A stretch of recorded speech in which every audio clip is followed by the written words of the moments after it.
des choses qui, c'est vrai, on a parlé de beaucoup de choses qui nous ont poussé à ne pas vraiment poster de vidéo. Mais il y a aussi autre chose qui nous est arrivé. Et on a trouvé que c'était nécessaire qu'on le partage. Parce qu'en fait,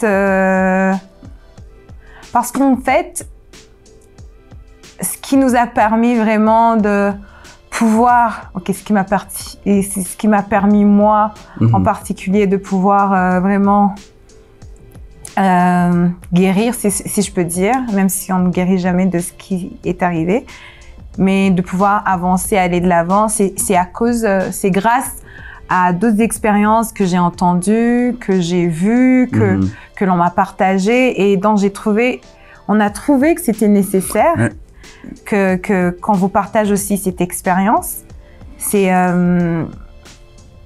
que en étant enceinte en fait durant la Covid, durant la période où on a eu la Covid et quelques temps après, on l'a appris quelques temps après. J'étais, je crois, à ma 6e semaine. 8e. Ouais. C'est là où donc on venait à la 8e semaine. On a appris la bonne nouvelle. Bon, d'abord, je trouve qu'il faut d'abord que j'explique. Nous, quand on s'est mariés, on s'est dit qu'on allait attendre pour avoir des enfants. On s'était dit qu'on allait s'accorder une année, voilà. Ouais, une année pour pouvoir. Pas que les enfants sont un poids, non, pas du tout, mais on voulait d'abord apprendre... Pour ajuster. Synchroniser. Exactement, pour bien avoir le temps d'accueillir cet être spécial dans notre vie. Et on a vraiment...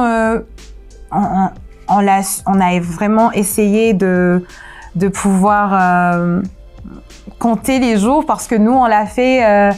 je me suis pas fait, comment est-ce qu'on dit Je sais pas le terme technique. Nous, on a utilisé la technique naturelle où j'essayais de compter les jours et franchement, ça a marché. Du moins, durant 6 mois parce que c'était depuis décembre, depuis décembre jusqu'au mois de juin. Et mais étonnamment, au mois de juillet, on nous annonce, on est allé à l'hôpital et là, on nous annonce que... Donc, tu as fait le test. J'ai d'abord fait le test parce que quand même, ça faisait beaucoup de jours que j'avais pas mes règles. Et puis, j'ai fait le test et finalement, j'ai trouvé que j'étais enceinte. Très bonne nouvelle, une nouvelle qui nous a surpris et on l'a bien accueillie parce que, nous, on avait dit qu'on allait attendre jusqu'au mois de décembre. Le jour où on aura eu notre première année ensemble, mais quand on a appris la nouvelle, on s'est dit c'est un cadeau de Dieu, donc c'est une bonne chose. Et je me rappelle quand je venais de faire le test, je l'ai appelé, il était au travail. T'étais pas sûre non plus quand tu l'as appelé. Hein. J'étais pas sûre, c'était ma première fois de faire ce genre de test en fait. Je ne savais pas si c'était vrai ou faux. Donc. Mais t'étais avec Coralie? Ouais, j'étais avec ma cousine qui s'y connaît parce qu'elle travaille. C'est infirmière. Ouais, elle est infirmière, donc elle m'a dit que c'était le cas. Alors, on l'a fait. Finalement, je l'ai appelé et on a un peu célébré, mais en se disant, on va bien célébrer une fois que on aura confirmé à l'hôpital. Ce qu'on a fait, on a été à l'hôpital et on nous a effectivement dit qu'on était enceinte de 8 semaines et c'était une joie. C'était une joie et on avait tellement hâte. Et 2 semaines après, on a voulu faire notre premier écho. Alors là, on est allé à l'hôpital pour la première écho et alors là, le choc total. Parce que le docteur, bien sûr, on était à 2, mais quand on est parti de l'autre côté pour faire l'écho, j'étais juste avec le docteur et une infirmière. Non, j'étais là. Ah, t'étais là, t'étais là. Et là, le docteur nous annonce, oh. Il nous a pas annoncé, il nous a dit que seulement il voyait pas le battement du cœur. Ouais, il a dit, ben, je vois pas le battement, je vois pas de battement de cœur, ben, donc, cet enfant est mort. Mais en même temps, il a pas dit directement, il a dit qu'il le voyait pas et qu'il était pas sûr. Si c'était un enfant ou pas. Non, et puis, il a dit qu'il allait voir son collègue. Pour une autre opinion. Voilà, pour qu'il puisse venir confirmer. Et puis voilà, son collègue est venu. Il a effectivement confirmé cela, qu'il n'y avait pas de battement du cœur. Et puis voilà, c'était... Et ben, bien sûr, en apprenant cela, moi j'y croyais pas. Hein. Quand il disait cela, moi je disais ah non, c'était pas. Du moins pour quelque temps, je me foutais de ce qu'il disait en fait, parce que pour moi, je savais très bien que j'étais enceinte. Ce qu'il disait ne valait rien. Mais quand il est parti appeler son collègue pour l'autre opinion et qu'il l'a confirmé, c'est là où tout commençait à basculer. Ouais, et je me demandais pourquoi. Il y a eu plusieurs questions dans ma tête. Ben Steve, lui, il parlait pas. Il n'arrêtait pas de me demander comment je me sentais, et ça m'énervait en fait parce que je ne savais pas comment je me sentais. En même temps, lui aussi, il allait pas bien, donc je me demandais pourquoi il me demandait comment je me sentais, alors je savais très bien que lui non plus n'allait pas bien. Et aussi par la manière dont on nous a annoncé cette nouvelle, qu'on n'a pas vraiment trouvé... J'ai même pas de... Non, je crois que le docteur, en fait, lui... Ben, pour lui, c'était un truc normal. Donc, il disait, écoute, c'est normal, ça arrive. Hein, donc, ouais, il n'arrêtait pas de dire que c'était normal. Il disait que c'est mieux de tourner la page rapidement. Ouais, qu'il aime pas voir les femmes qui n'arrêtent pas de penser. Qui restent attachées, au fait. Ouais, qui restent attachées. En fait, pour lui, il y avait pas, franchement, je me dis, il y avait pas d'empathie, si je peux le dire. Ouais. Dans le sens que lui, il était du genre, écoute, c'est normal, c'est une réalité, donc voilà, il faut tourner la page, il faut aller de l'avant. Ouais. Et voilà, donc c'était ça. Ouais, c'était... Moi, franchement, je trouverais jamais les mots pour ça. Je me rappelle, à ce moment-là, quand on nous l'a annoncé, il fallait qu'on aille payer et tout. Lui, il est parti pour payer. Mais il pouvait pas parce que, genre, il fallait que ils utilisent mes empreintes et il fallait que je sois là. Je me suis retrouvée dehors, assise par terre parce que je ne savais plus quoi faire. J'arrêtais pas de pleurer, j'arrêtais pas de penser à toutes ces choses qu'on s'est imaginées, parce qu'en fait, oui, c'est vrai, on voulait attendre une année, mais quand on a su cette nouvelle, moi, directement, je me suis dit, ça, c'est un cadeau du ciel, c'est quelque chose, donc, cet enfant, il vient juste changer notre vie. Ce qui est encore bizarre, c'est que, en moi, je sais pas si c'est juste une imagination, j'arrêtais pas de me dire que c'était... On a toujours prié pour avoir des jumelles, on a toujours prié pour avoir... mais étonnamment, en moi, je me disais que c'était un garçon. Je sais pas pourquoi, mais... Je me disais que c'était un garçon et je me disais que c'était ce que Dieu avait voulu. Alors me dire que non, il est plus là, ou non, il est pas là, c'est... Et aussi la manière de nous l'annoncer, c'était bizarre. Et il y a en fait aussi, du moins moi, ce que je me dis qui nous a aussi travaillé, c'est... Je me dirais la perception culturelle. Donc, il y a ça avant aussi. qu'on arrive là-bas, chérie, pardon, un tout petit peu. Donc là, on nous annonce cela, on rentre à la maison. Mais t'as raison. Ouais, c'est vrai. C'est la perception culturelle de ce que les gens. Oui, je me dis que, en fait, nous, quand on l'a su, qu'on était enceinte, effectivement, on l'a pas annoncé sur Twitter ou machin, ou les réseaux sociaux. On a annoncé ça de personnes vraiment proches. Ouais, et famille.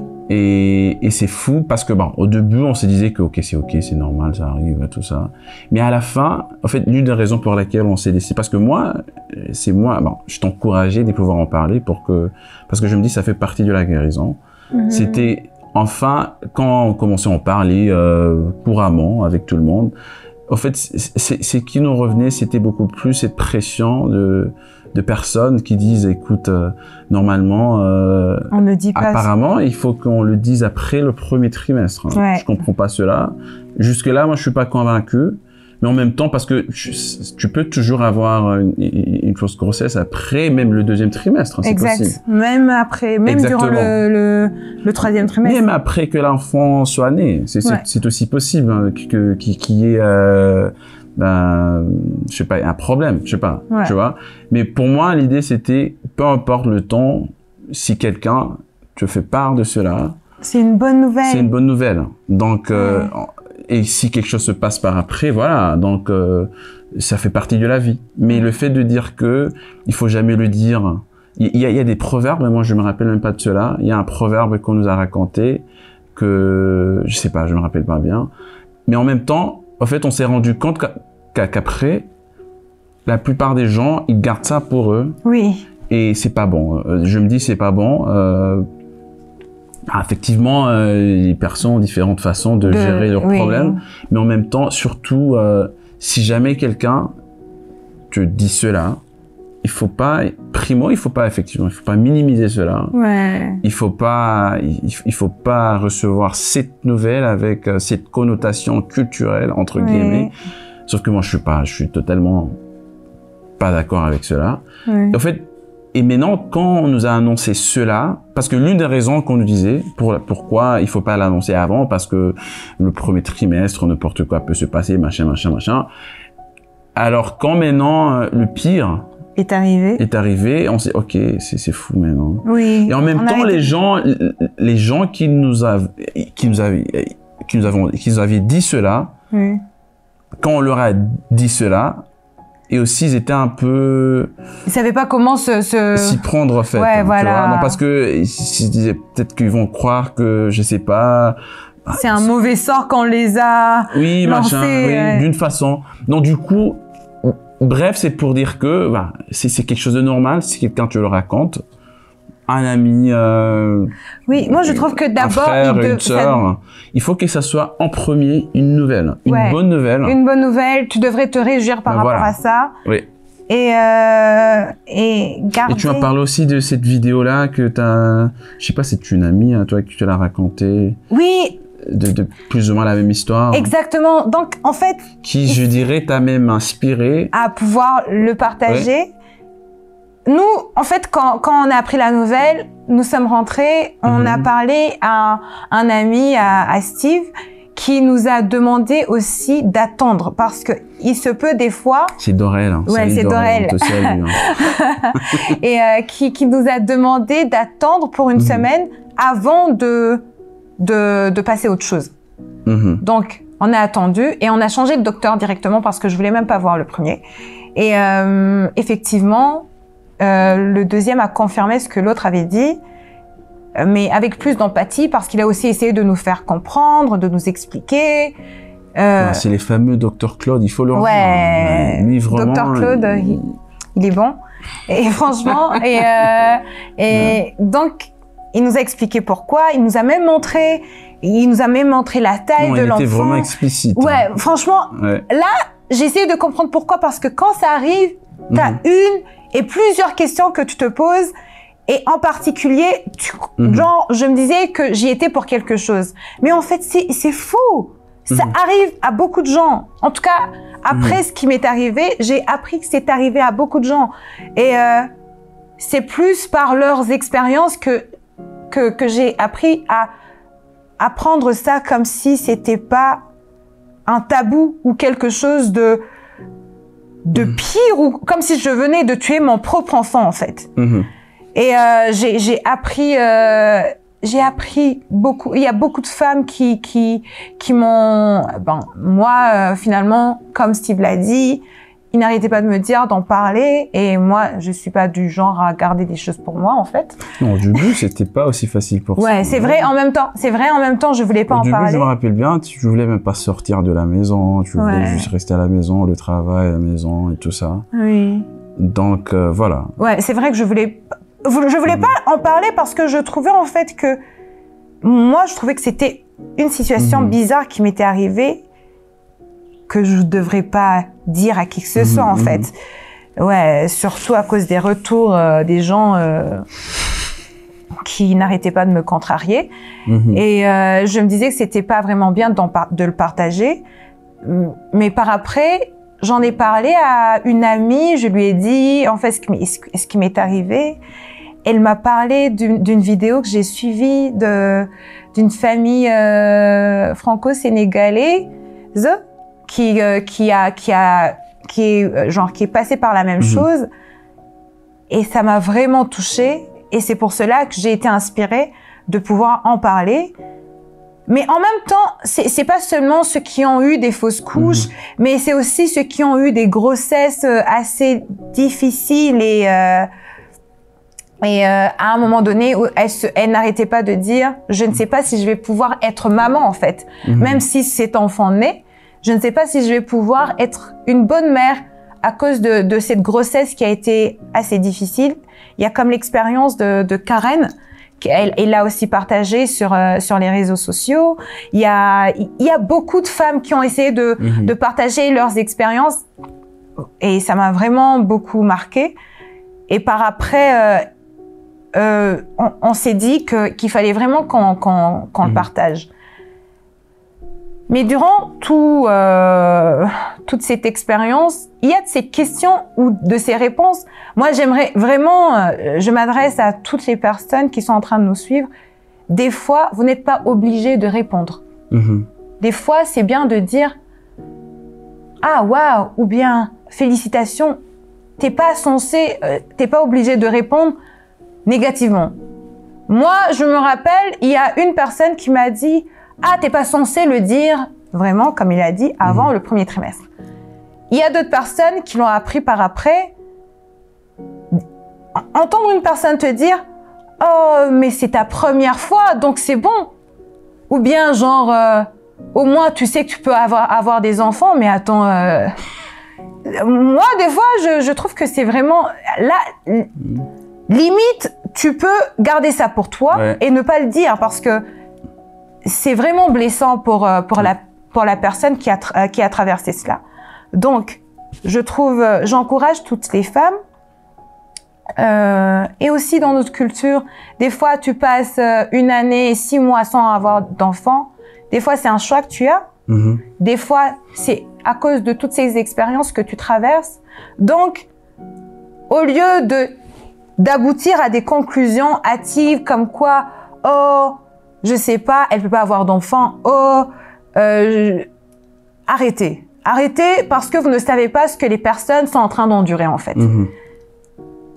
Si vous ne pouvez pas garder ça pour vous, posez des questions aux personnes concernées. Sinon, gardez ça pour vous et arrêtez de parler à gauche, à droite, en disant « Oh non, je sais pas ce qui lui est arrivé, elle vient de passer 4 ans sans avoir d'enfant. » Parce que en tant que femme, maintenant j'ai appris qu'on passe par beaucoup de choses, en fait. Avoir un enfant, c'est pas comme à la biologie, comme on nous a appris à l'école. C'est pas que, oui, tu as tes règles, oui, tu es en période de fertilité, et boum, tu as un enfant. Ça se passe pas comme ça, non. On passe par beaucoup de choses, et franchement, allez-y, mollo avec les femmes. S'il vous plaît, franchement. Et aussi, j'encourage aussi les femmes qui sont en train de regarder cette vidéo que il est temps vraiment qu'on partage, parce que vous n'avez aucune idée à quel point ça aide d'autres personnes. Moi, je me sens vraiment mieux grâce à toutes ces expériences et à toutes ces histoires que j'ai apprises. Et franchement, j'aimerais que ça soit aussi le cas. Qu'on ne devrait pas se renfermer juste parce que culturellement, on n'est pas supposé parler de ce qu'on a vécu, parce que, qu'est-ce que les gens vont croire, qu'est-ce que les gens vont penser. Non. Moi, je trouve que ce qui importe, c'est qui est-ce qu'on va aider, combien de personnes ça va vraiment aider, parce que franchement, ça m'a beaucoup aidé. Et j'espère que ceci vous aidera. Ouais. T'as quelque chose à dire, chérie? Non, t'as tout dit. Ouais, et en même temps, je vais pas surtout parler de moi et parler des femmes aussi qui ont traversé cela.